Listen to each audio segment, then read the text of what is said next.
Hello friends, welcome to GS Corner IAS, the ultimate destination for your GS preparation। आज का हमारा topic है the silent features of the constitution. तो topic को पूरा समझने के लिए बने रहिए वीडियो के लास्ट तक। First, the lengthiest written constitution. Okay, it is the lengthiest written constitution of the world. So जितने भी आपके सारे रिटन कॉन्स्टिट्यूशन हैं जो भी दुनिया में, उसमें से सबसे लेंथीएस्ट कौन है? इंडिया का कॉन्स्टिट्यूशन है। Second is comprehensive and detail document, and it is contains comprehensiveness and it is a detail document because ये कहाँ से, हर कॉन्स्टिट्यूशन से कुछ ना कुछ लिया गया है। So that's why it contains comprehensiveness, मतलब इसमें हर तरीके का आपका एक लीगल हो, पॉलिटिकल हो, फिलोसफिकल हो, हर तरीके का एक पॉइंट ऐड है and it is a detail document. जो फैक्टर्स हैं जो इसके लेंथीएस्ट रिटन कॉन्स्टिट्यूशन के रीज़न हैं, जो there are 4 factors. The first one is geographical. It is due to vast nature, vast country. Okay, country हमारी जितनी बड़ी है, ये one of the biggest factor है, geographical factor. Historical, government of India act 1935। Basically जो हमारा constitution है उसका बहुत सारा पार्ट है वो गवर्नमेंट ऑफ इंडिया एक्ट 1935 से लिया गया है। So yes, this is the second factor. Third is single constitution. जैसे कि फॉर एग्जांपल अमेरिका का जो आपका कॉन्स्टिट्यूशन है उसमें क्या होता है कि स्टेट के लिए अपना अलग होता है और सेंटर के लिए अपना एक अलग होता है। लेकिन इंडिया में क्या है कि सेंटर और स्टेट दोनों के लिए सिंगल कॉन्स्टिट्यूशन है। And the fourth one is dominance of legal luminary in it. So legal luminaries का क्या मतलब है? जो भी हमारे कॉन्स्टिट्यूशन के जो फ्रेमर्स थे वो ज़्यादातर अपने क्या थे, लॉयर्स थे, मतलब लीगल डिपार्टमेंट से वो अपना संबंध रखते थे। सो जब उसमें मैक्सिमम जो लीगल न्यूमरीज थे तो उनके हिसाब से उन्होंने काफ़ी उसमें लीगल वर्क्स भी ऐड किए जिससे कि इसका साइज बड़ा हो गया। अगर हम सेकेंड टॉपिक की बात करेंगे, it is drawn from various sources, framed after ransacking of all known constitutions. मैंने जैसे कि पहले बताया, सारे कॉन्स्टिट्यूशन जितने भी थे वर्ल्ड के उनको रैंसैक करके, मतलब उनके छाटा पीटी करके उन्होंने अपना कॉन्स्टिट्यूशन बनाया है। तो ये है सेकंड पॉइंट है स्ट्रक्चरल पार्ट। स्ट्रक्चर पार्ट इसका लार्ज एक्सटेंट तक कहाँ से आया है? गवर्नमेंट ऑफ इंडिया 1935 एक्ट से। फिलोसफिकल पार्ट की अगर हम बात करें तो फंडामेंटल राइट्स और DPSP. DPSP means directive principle of state policy. तो फंडामेंटल राइट्स कहाँ से लिए गए? मैक्सिमम अमेरिका से लिए गए हैं। डीपीएसपी कहाँ से लिए गए हैं? इस कॉन्स्टिट्यूशन से लिए गए हैं। Political part cabinet government, relation between executive and legislature, ये largely from it is taken from British constitution. ठीक है, काफ़ी हद तक ब्रिटिश कॉन्स्टिट्यूशन से लिया गया है। और भी बहुत सारे लिए गए हैं, वो जब हम डिटेल में एक पर्टिकुलर टॉपिक पढ़ेंगे लाइक कैबिनेट गवर्नमेंट वाला या फिर फंडामेंटल राइट्स वाला, डीपीएसपी वाला, तो मैं आपको बताऊंगा। Third one is blend of rigidity and flexibility. देखिए, बहुत सारे कॉन्स्टिट्यूशन के बहुत सारे टाइप होते हैं, जैसे कि कुछ रिजिड कॉन्स्टिट्यूशन होते हैं, कुछ फ्लेक्सिबल होते हैं। अगर हम रिजिड कॉन्स्टिट्यूशन की बात करें तो हमारा एक अमेरिकन कॉन्स्टिट्यूशन एक हमारा एग्जाम्पल है, जिसमें क्या होता है, requires special procedure for its amendment, जिसमें कि एक स्पेशल प्रोसीजर को रिक्वायरमेंट होता है रिजिड कॉन्स्टिट्यूशन में। और ऑर्डिनरी लॉ से जिससे अमेंड किया जा सके वो है आपका फ्लेक्सिबल कॉन्स्टिट्यूशन। तो उसका एक एग्जांपल है ब्रिटिश कॉन्स्टिट्यूशन। लेकिन इंडिया के जो कॉन्स्टिट्यूशन फ्रेमर्स थे वो काफ़ी काफ़ी होशियार थे। तो उन्होंने क्या किया कि it should be like a mix of both, तो blend of rigidity and flexibility. तो इन्होंने क्या किया, इसका एक सिंथेसिस बनाया दोनों का, और इट कम्स अंडर आर्टिकल 368। देखते हैं आर्टिकल 368 में। देखिए, आर्टिकल 368 में दो हैं। Some provisions are amended by special majority. Special majority आप समझते होंगे, स्पेशल मेजोरिटी वही होती है 2/3 of present and voting, right. और जब हम दूसरा पॉइंट की बात करते हैं, सम अदर स्पेशल, दूसरा क्या है जिसमें कि स्पेशल मेजोरिटी होती है plus ratification by half of the states, 50% of the states at least वो होना चाहिए, जो कि आपका फेडरल स्ट्रक्चर को काफ़ी हद तक अमेंड करने के लिए यूज़ किया जाता है। ठीक है, some are by simple majority but it doesn't comes under article 368, ये किसी और आर्टिकल के अंतर्गत आता है। ठीक है, fourth point is federal system with unitary बायस। कुछ कॉन्स्टिट्यूशन क्या हैं जिनका केवल यूनिटरी स्ट्रक्चर है, कुछ हैं जिनका फेडरल स्ट्रक्चर है, बट अगेन इंडियन जो फ्रेमर्स थे उन्होंने इन दोनों का मिक्सचर किया समवेयर, जैसे कि it contains all usual features of the federation, मतलब फेडरल जो सिस्टम होता है उसके भी फीचर्स हैं एंड यूनिटरी जो स्ट्रक्चर होता है उसके भी फीचर्स हैं। जैसे कि फेडरल के क्या फीचर्स हैं, अगर आपका इन जस्ट केस क्वेश्चन आता है तो क्या है, two government, yes, written constitution, ये एक आपका एक फेडरल वाले में आता है। डिवीजन ऑफ पावर्स, मैंने आपको पहले बताया डिवीजन ऑफ पावर्स क्या होता है, जो भी लेजिस्लेचर है एग्जीक्यूटिव के उसमें, एंड बाइकैमरल, बाइक मतलब लोकसभा राज्यसभा जो भी आपके होते हैं। यूनिटरी फीचर्स में क्या आता है, strong centre, yes, centre is always strong in unitary feature. ये स्ट्रॉन्ग सेंटर जब आता है जब आपकी इमरजेंसी प्रोविजंस लागू होते हैं। सिंगल कॉन्स्टिट्यूशन, एक ही कॉन्स्टिट्यूशन। फेडरल वाले में क्या होता है कि दो कॉन्स्टिट्यूशन होते हैं आपके, ठीक है, एक आपका सेंटर का होता है, एक आपका स्टेट का होता है। और यूनिटरी सिंगल सिटीजनशिप, यस, हमारे इंडिया में सिंगल सिटीजनशिप है, and all India services like IAS IPS। ठीक है, चलिए पांचवें पॉइंट की तरफ बढ़ते हैं, parliamentary form of government. Parliamentary form of government है हमारी, इसमें क्या है, इंडिया ने क्या किया था, opted for British parliamentary system of government.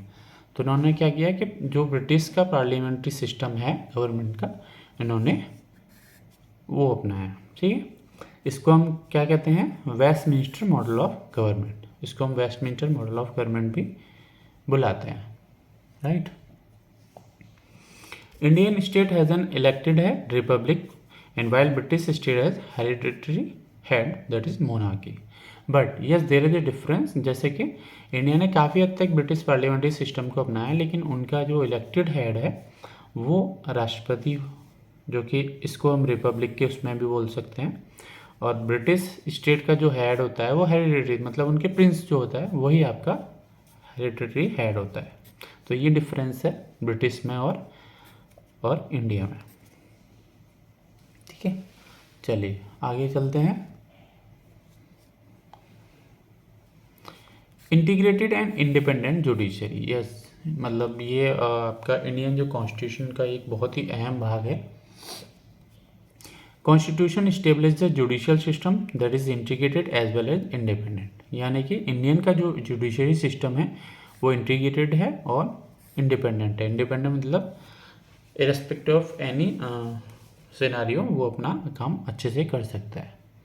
Supreme court का एक चेन है, मतलब कोर्ट जो सिस्टम है जुडिशरी उसका एक चेन है, जिसमें सबसे पहला आता है सुप्रीम कोर्ट आपका, फिर हाई कोर्ट्स आते हैं जो कि स्टेट लेवल्स के होते हैं, जैसे कि वो किसी भी स्टेट में जो भी हाई कोर्ट होता है दैट इज़ देयर। उसके बाद सब ऑर्डिनेट कोर्ट्स आते हैं जो कि जैसे कभी district and lower court, session court जिनको हम बोलते हैं। ठीक है,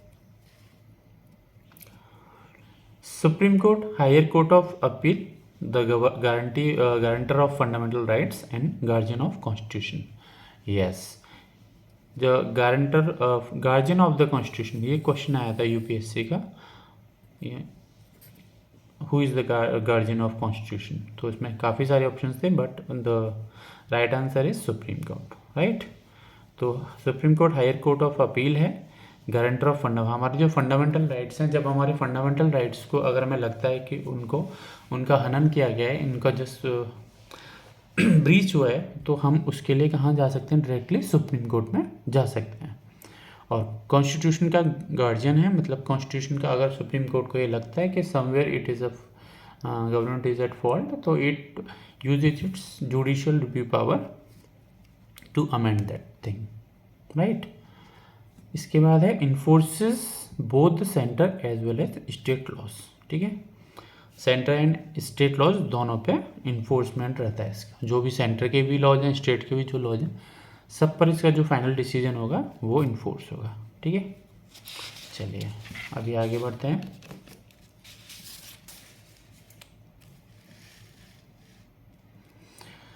फंडामेंटल राइट्स, ये काफ़ी इम्पोर्टेंट फीचर है कॉन्स्टिट्यूशन का, fundamental right. Indian constitution guarantees six, basically there are six fundamental rights, okay, six fundamental rights are there.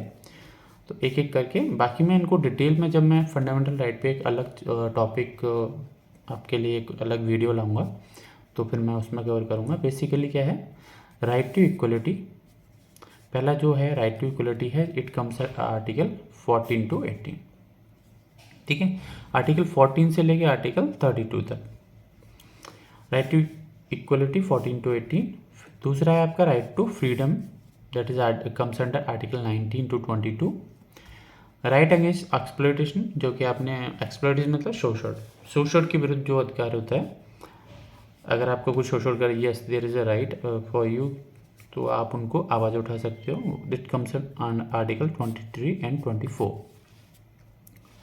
Okay, fourth one is right to freedom and religion. Right to freedom, आपको स्वतंत्रता का अधिकार है, and जो कि आपका religion है आप उसको अच्छे से, उसका मतलब जो भी आपका रिलीजन है अच्छे से उसका पालन कर सकते हो। So it comes article 25 to 28। Cultural and education rights, जो भी आपके कल्चर है एंड जो भी आपके एजुकेशन के राइट्स हैं, those comes under 29 to 30। And right to constitution remedies, constitution remedies के उसमें आर्टिकल कौन सा आता है, 32। तो फंडामेंटल राइट्स जो हैं वो टॉपिक सीरियल नंबर 7, ये काफ़ी इम्पोर्टेंट फीचर है।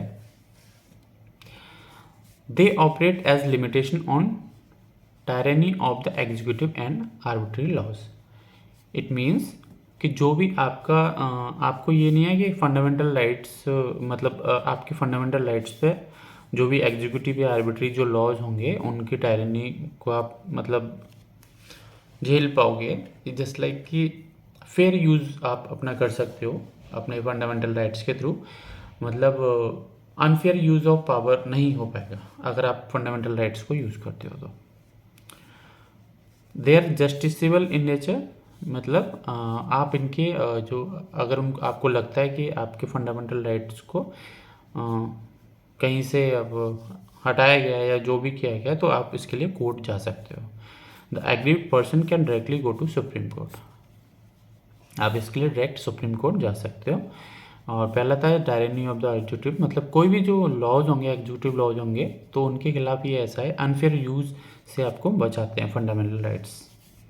However fundamental rights are not absolute, absolute नहीं है ये, ऐसा नहीं है कि they are absolute, and they are subject to reasonable restrictions. Reasonable restriction means जब भी जैसे इमरजेंसी वाली सिचुएशंस आती हैं तो इसमें राइट्स को सस्पेंड किया जाता है, सस्पेंड किया जाता है ड्यूरिंग नेशनल इमरजेंसी। उसमें कौन से दो राइट्स हैं जिनको छोड़ दिया जाता है, आर्टिकल 20 and 21। आर्टिकल 20 and 21 को छोड़कर बाकी आपके सारे राइट्स को सस्पेंड किया जा सकता है। आर्टिकल 20 क्या है, आर्टिकल 20 इज जो कि आपको कन्विक्शन ऑफ फॉर ऑफेंसेस से आपको बचाता है, protection for from conviction for offences. And article 21 क्या है आपका, right to life and personal liberty, ठीक है। चलिए अगला टॉपिक, अगला फीचर क्या है, directive principle of state policy. Directive principle of state policy क्या है, DPSP is a novel feature of Indian constitution. Novel feature है इंडियन कॉन्स्टिट्यूशन का।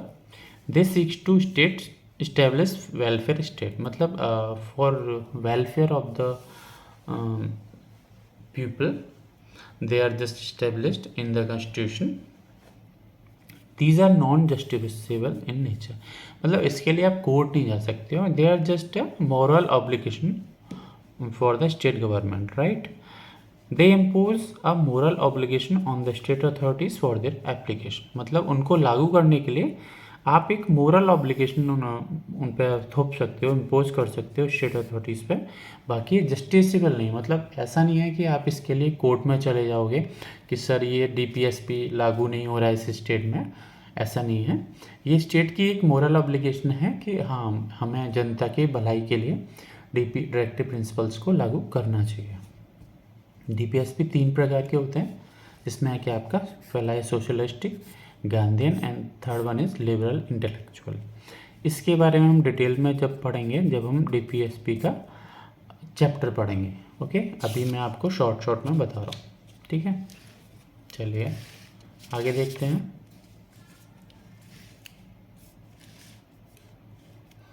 फंडामेंटल ड्यूटीज़ पहले ये ओरिजिनल कॉन्स्टिट्यूशन जब ये बना था तो फंडामेंटल ड्यूटीज़ इसमें नहीं थी।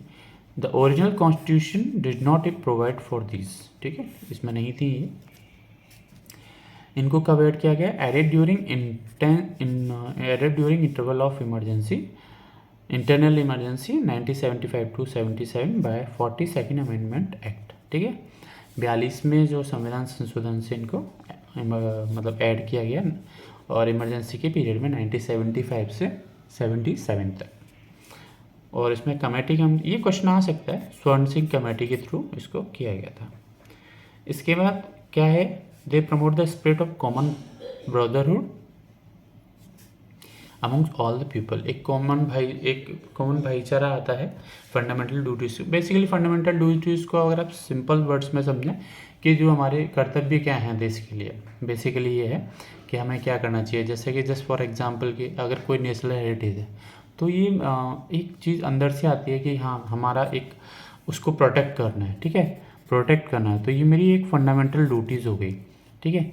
तो इसके लिए आपको कोई सरकार ये नहीं कहेगी कि अगर तुम ये नहीं करोगे तो हम तुम्हें जेल में डाल देंगे या फिर तुम हमें कोर्ट में केस चलाएंगे, ऐसा नहीं होता है। ये फंडामेंटल ड्यूटीज़ क्या है? ये भी जस्ट एक मोरल ऑब्लिगेशन टाइप ही समझ लीजिए आप। These are also non justiciable in nature, मतलब इसके लिए आपको कोर्ट में नहीं घसीटा जा सकता। जैसे आप डीपीएसपी के लिए नहीं जा सकते ना, उसके लिए सेम फंडामेंटल ड्यूटीज़ के लिए, ठीक है। Secular state, secular means the constitution of India stands for a secular state. India के जो कॉन्स्टिट्यूशन में India stands for a secular state. The term secular was added to preamble by 42nd amendment act of 1976। देखो आपका 42nd amendment से क्या add हुआ था? Fundamental duties add हुई। 42nd अमेंडमेंट से आपका क्या हुआ? सेक्युलर टर्म ऐड हुई, ठीक है। तो ये याद रखने की चीज़ है। Giving equal respect to all religions और प्रोटेक्टिंग ऑल रिलीजन इक्वली, मतलब आप सभी धर्मों को इक्वल रेस्पेक्ट देंगे, ठीक है, और उनको प्रोटेक्ट, मतलब ऐसा नहीं है कि आप एक धर्म को आपने ज़्यादा कर दिया, एक धर्म को कम कर दिया, ऐसा नहीं है। इक्वल होना चाहिए सारे धर्मों के लिए, ठीक है। तो दिस इज कॉल्ड सेक्युलरिज्म। चलिए 11th साइलेंट फीचर क्या है? The universal adult franchise. Universal adult franchise क्या है? This makes democracy broad based. इसको एक ब्रॉड बेस्ड मतलब एक्सपोजर देता है डेमोक्रेसी को, यूनिवर्सल एडल्ट फ्रेंचाइजीज। और क्या करता है? कॉमन जो पीपल होते हैं उनको सेल्फ रेस्पेक्ट को भी बढ़ाता है, ठीक है। Enhances the self respect of common people. Every citizen who is 18 years of age और more has a right to vote. मतलब भारत में जो भी बंदा 18 साल या उससे ऊपर का है वो वोट कर सकता है, उसका पावर है, वो वोट कर सकता है। वोटिंग एज को 18 कब किया गया? 1989 61st अमेंडमेंट एक्ट से। पहले ये क्या थी? 21 साल थे। तो ये भी आपको थोड़ा सा याद रखना पड़ेगा कि when it was amended in 1989 by the 61st amendment act. Okay, single citizenship. India में आपको पता ही है सिंगल सिटीजनशिप है। It is not like USA में आपको अलग अलग सिटीजनशिप ले सकते हो, but in India you can take एक ही सिटीजनशिप है। Constitution provide only a single citizenship, that is Indian citizenship. आप हो भारतीय ही हो आप, इसके अलावा कुछ नहीं हो। In USA 2 different citizenship. USA में क्या है? आप सेंटर के अलग ले सकते हो, स्टेट के अलग ले सकते हो। तो ये एक फीचर है सिंगल सिटीजनशिप। अगले टॉपिक पे हम आते हैं, इंडिपेंडेंट बॉडीज़। इंडिपेंडेंट बॉडीज़ में क्या क्या आता है? सबसे पहला इलेक्शन कमीशन, ठीक है। दूसरा आता है आपका कंट्रोलर एंड ऑडिटर जनरल। तीसरा आपका आता है union public service commission and चौथा आपका आता है स्टेट पब्लिक सर्विस कमीशन। एक एक करके हम पढ़ लेते हैं। देखिए, इलेक्शन कमीशन क्या है, तो ensure free and fair election to the parliament. Parliament के लिए या किसी भी एक कॉन्स्टिट्यूशन बॉडी के लिए ये independent and free and fair election कराता है। ठीक है। CAG, जिसे हम कंट्रोलर एंड ऑडिटर जनरल बोलते हैं, ये क्या करता है, अकाउंट्स जो भी होते हैं सेंट्रल और स्टेट्स के, उनको ऑडिट करता है। तो ये दूसरी इंडिपेंडेंट बॉडी होगी। तीसरी इंडिपेंडेंट बॉडी है UPSC। You all are aware, IAS, IPS, IRS। So it is to conduct examination for recruitment to the all India services and higher central services। मतलब जो भी ऑल इंडिया सर्विसेज हैं, IAS, IPS, IRS, IFS and so on, and central services जो भी आपके बड़ी बड़ी ministries में जो भी आपका पोस्ट पे रिक्रूटमेंट होते हैं, उनको ये कंडक्ट कराती है। And state public service commission, ये क्या है, डिफरेंट स्टेट्स के अपने अपने पब्लिक सर्विस कमीशन हैं। जैसे कि अगर आप मैं यूपी का ले लूँ तो UP PSC, हरियाणा HPSC। ठीक है। तो अलग अलग आपके इंडिपेंडेंट बॉडीज़ में स्टेट पब्लिक सर्विस कमीशन आ गया। 14th आपका साइलेंट फीचर क्या है, इमरजेंसी प्रोविजंस। इमरजेंसी प्रोविजंस काफ़ी इम्पोर्टेंट टॉपिक माना जाता है। These provisions are to safeguard the unity, sovereignty, integrity and security. मतलब कंट्रीज़ का जो एकता बनी रहे, संप्रभुता बनी रहे, इंटीग्रिटी एकता बनी रहे, security of the country, country की जो सिक्योरिटी है वो बनी रहे। तो इसके लिए इमरजेंसी प्रोविजंस हैं।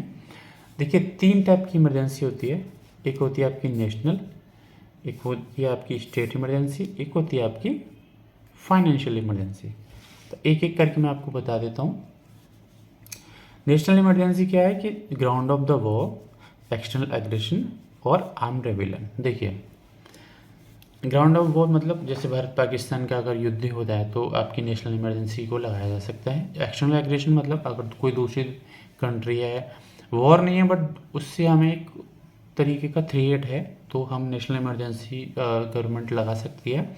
या फिर आर्म रेबेलियन मतलब कोई पर्टिकुलर ग्रुप है जो गवर्नमेंट को मिलिट्री को कंट्रोल करके धमकाना चाह रहा है, तो उसके लिए भी नेशनल इमरजेंसी लगाई जा सकती है।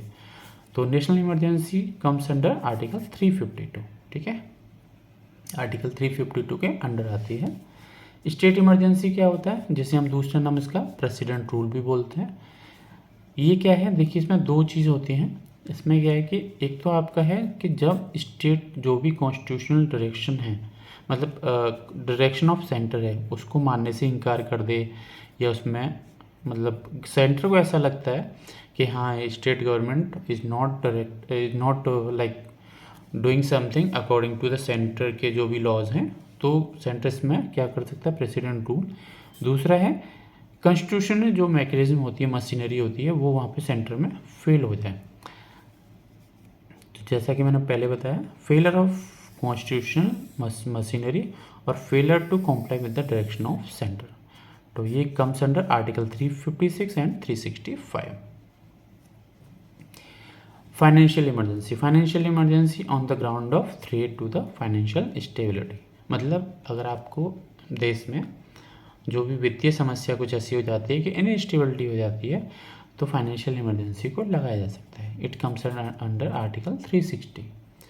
तो अभी आप मेरे को बस बताइएगा इन कमेंट्स कि इंडिया में इमरजेंसी कितनी लगी हैं, नहीं लगी हैं तो बताइएगा, लगी हैं तो बताइएगा। Okay, during emergency centre becomes all powerful. Centre एक यूनिटरी फीचर्स आपका जो भी होता है सेंटर का वो लागू हो जाता है, और it converts the federal structure into the unitary one without a formal amendment. ठीक है, यूनिटरी स्ट्रक्चर ऑटो में हो जाता है। चलिए,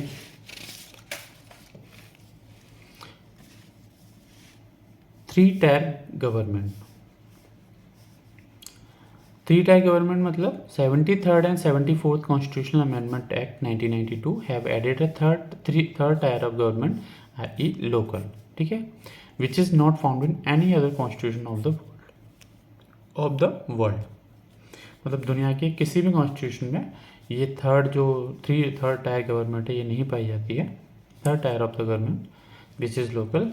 तो इसमें आप समझ लीजिए कि 73rd अमेंडमेंट जो एक्ट हुआ था उससे क्या हुआ, पंचायत वाला, जो कि आपका शेड्यूल 11 के अंतर्गत आता है।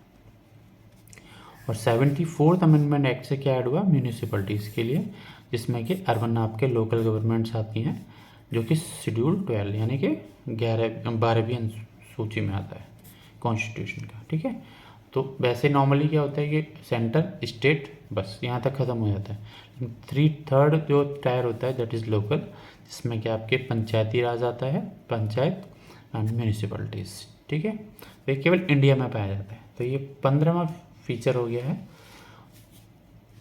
ये 16वां जो फीचर है ये लास्ट फीचर है, और इसको मैंने ये लास्ट जानबूझ के रखा जिससे मैं आपको अच्छे से समझा सकूं।